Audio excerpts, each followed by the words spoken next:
আচার্য, contact number 84-205 নিচে দেওয়া হচ্ছে। যদি এমন হয় যে ভিডিওটা প্রথম কেউ দেখছো, তাহলে আমার রিকোয়েস্ট যে প্রথমে আমার চ্যানেলে যেতে হবে। কিভাবে যাবে না, এই ভিডিওর নিচে কন্যাশ্রী আচার্য লেখা আছে, সেখানে ক্লিক করে ডিরেক্ট আমার চ্যানেলে পৌঁছতে পারবে। সেখানে গিয়ে সমস্ত ভিডিও পরপর দেখার জন্য ওপরে ভিডিও অপশানটা ক্লিক করতে হবে, তাহলে সমস্ত ভিডিও পরপর চলে আসবে।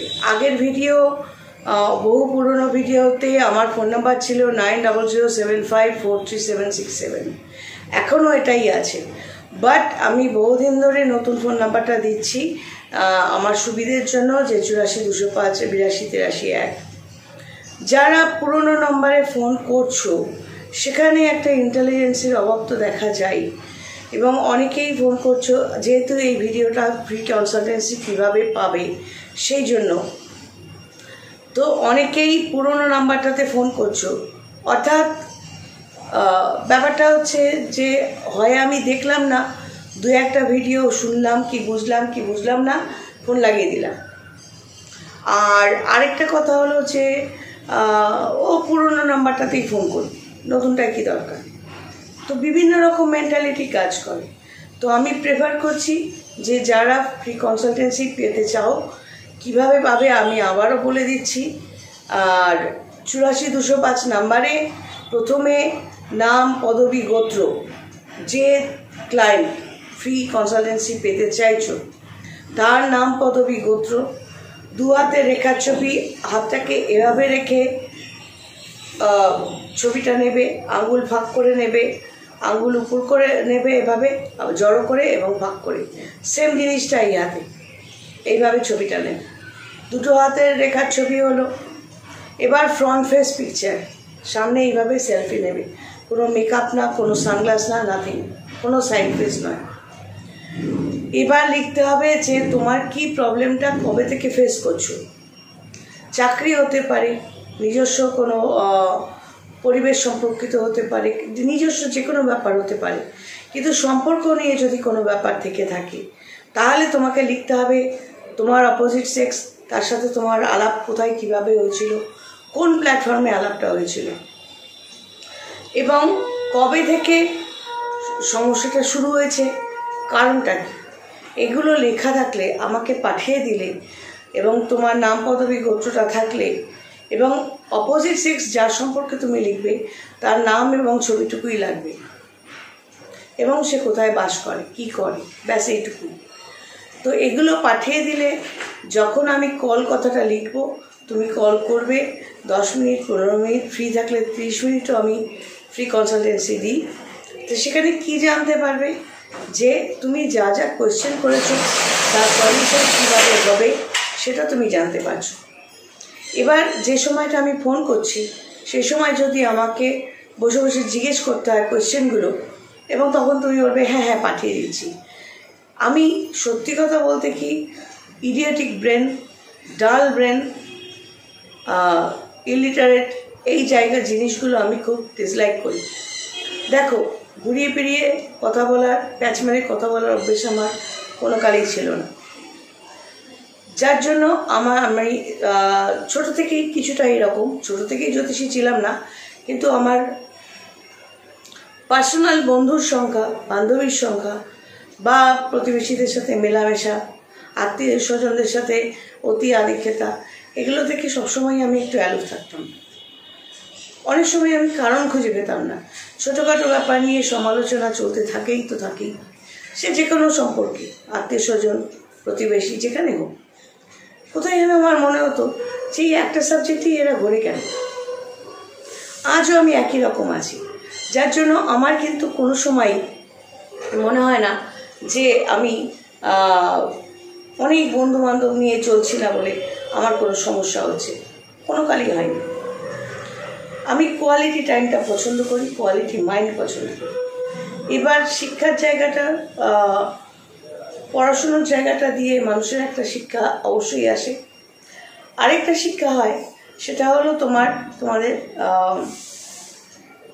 নৈতিক শিক্ষা। পড়াশুনো করে একটা ভালো জায়গায় চাকরি বাকরি করার পরও অনেকের মধ্যে নৈতিক শিক্ষাটা থাকে না। কীরকম?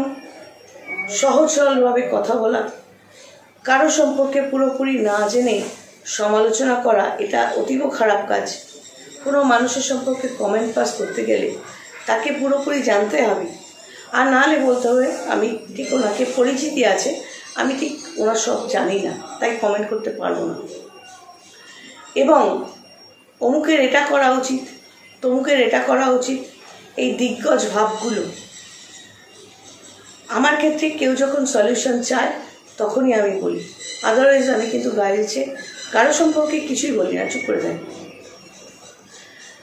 সত্যি কথা বলতে কি, এভাবে টাইম নষ্ট করাটা আমার একেবারেই ভালো লাগে না।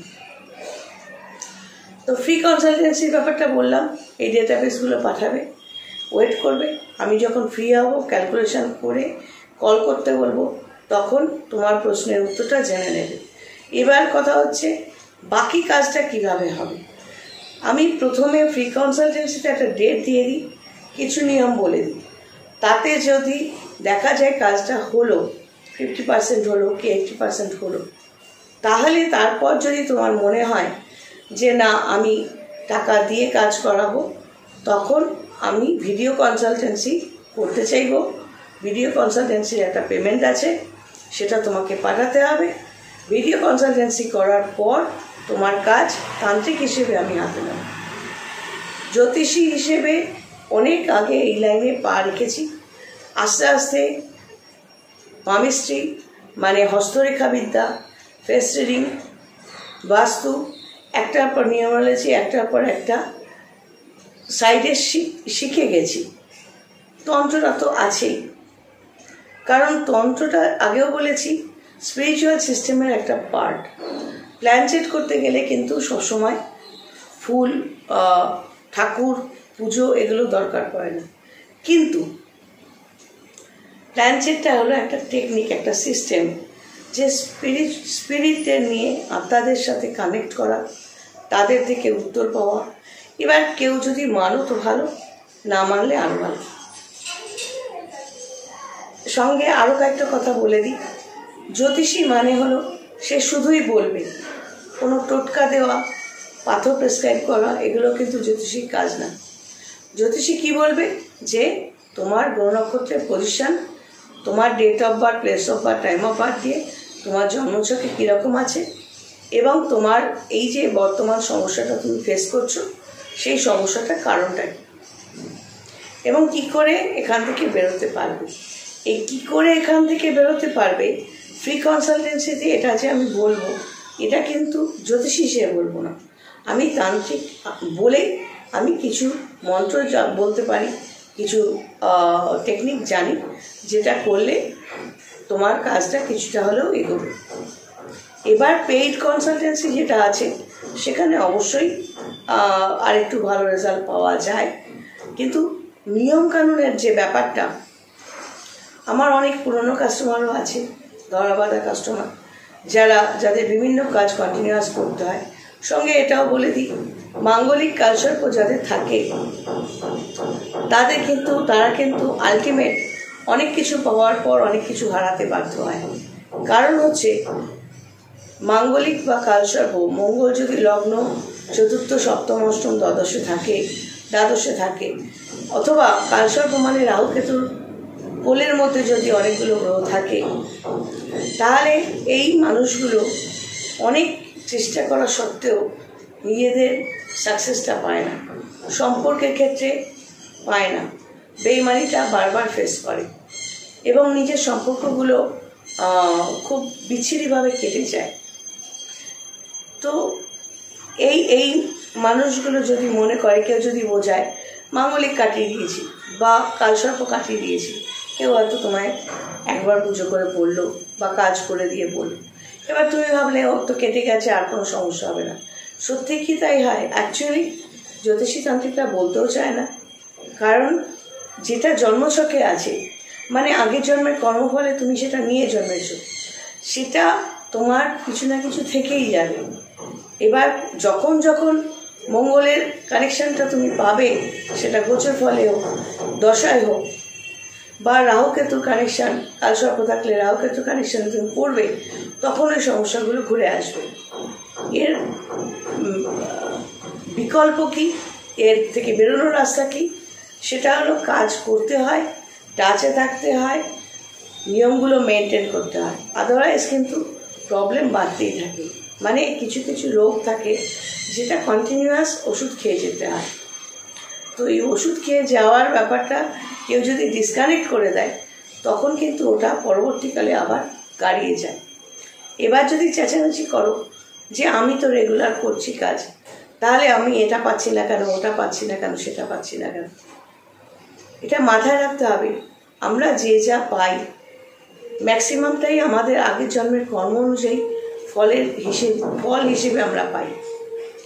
এবার এই জন্মের কর্মটাকে যদি আমরা সুন্দরভাবে প্রসিড করতে পারি, কোনো রকম স্বার্থ ছাড়া, কোনো রকম মনের মধ্যে 2 নম্বরই ছাড়া, অসভ্যতা ছাড়া, যত রকম নেগেটিভ মেন্টালিটি আছে এগুলো ছাড়া যদি নিঃস্বার্থভাবে কর্তব্য করে গিয়ে কোথাও পায় তাতে আমার নিজের ক্ষতিও হলো, তারপরও যদি আমরা এগিয়ে যেতে চেষ্টা করি, এইভাবে এগোনোটা একটা ভালো কর্ম। এবং সঙ্গে ভগবানকে ডাকা। তো ভগবানকে ডাকতে গিয়ে এটা মাথায় রাখতে হবে, তুমি যতই ঘটা করে পুজো করো না কেন, মন যদি পরিষ্কার না থাকে তার মানে মনটা একটা আবর্জনার মতো, ডাস্টবিন হয়ে গেল। তো ডাস্টবিনের যেখানে ডাস্টবিন থাকে সেখানে ঠাকুরের আসন থাকে না, বা সেখানে পুজো করা হয় না। তো মনের মধ্যে যত ঘোর প্যাচ, বেইমানি, অসভ্যতা, অহংকার যা কিছু থাকবে মাথায় রাখবে, সেখানে কিন্তু সেই পুজোর কিন্তু অর্থ নেই।